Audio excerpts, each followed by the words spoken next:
Hi, I'm Mary Kopczynski, the CEO of Regulator.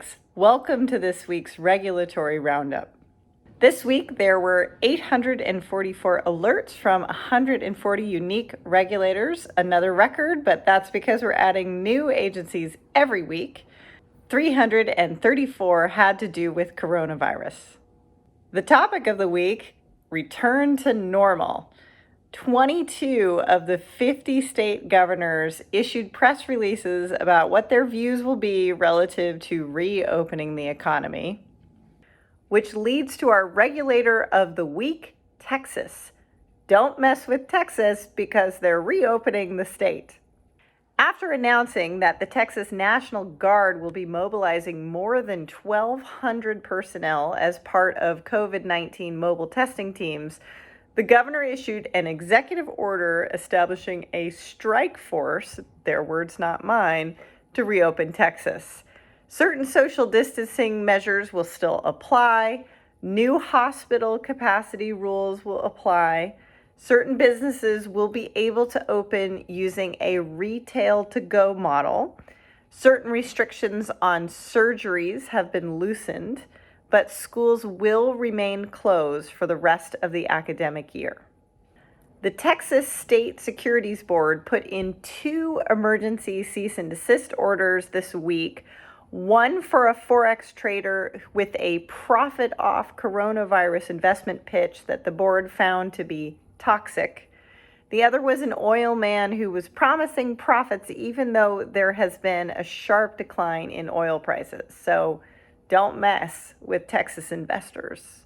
Finally, the Texas Department of Insurance reminded insurance carriers that Texas has a special law, which are exceptions in the time of an emergency when using credit scores, and that includes times of temporary job loss. So don't mess with Texas credit scores either.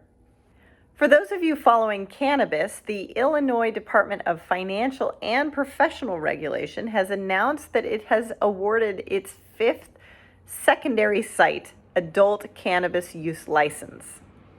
For those of you following crypto, well, Box Exchange is still awaiting approval from the SEC to open the Boston Security Token Exchange, which will list blockchain-enabled companies. The original filing was end of September, and we're now on Amendment 2, but the SEC has designated a longer period to decide and will allegedly give an answer in June.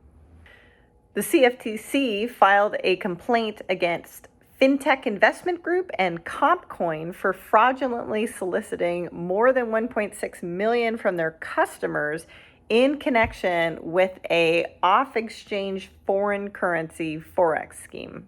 But it's not all bad crypto news because the CFTC has granted Bitnomial exchange status as an official DCM, a designated contract market. And finally, the California Department of Business Oversight updated a form letter relative to cryptocurrency ATMs.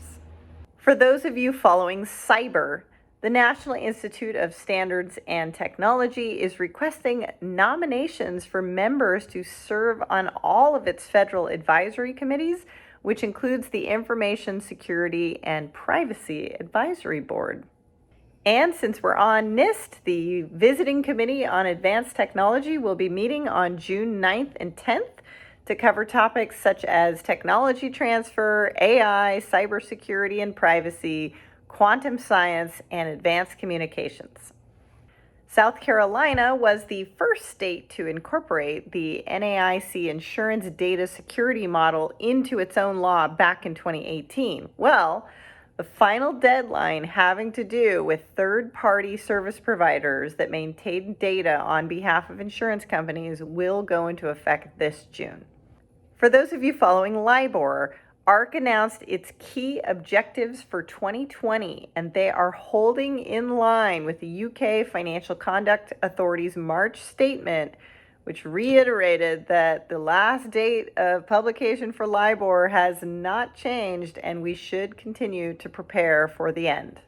It's not published on any of their websites yet, But Regulator is aware that North Carolina is proposing a temporary amendment to their local public offering or crowdfunding rule.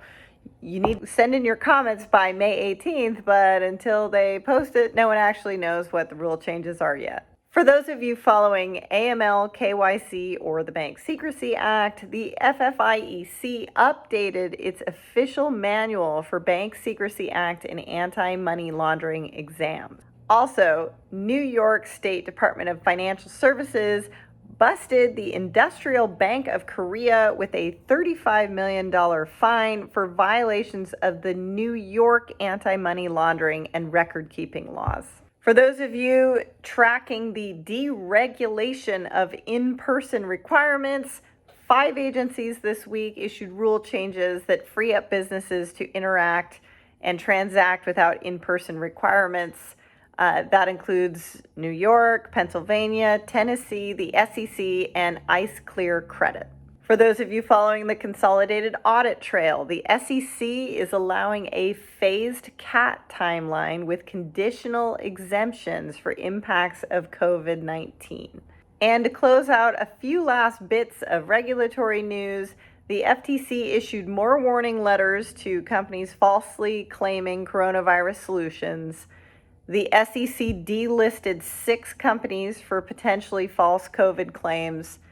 FINRA is issuing rules on repeat offenders, and the New York Stock Exchange is working to remove obsolete trading floor fees like radio paging services.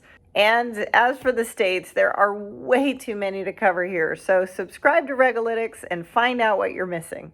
That's it this week for Regulator US Alerts. Join us every Wednesday morning on LinkedIn, and for the longer version, see us on YouTube. In the meantime, stay safe and healthy.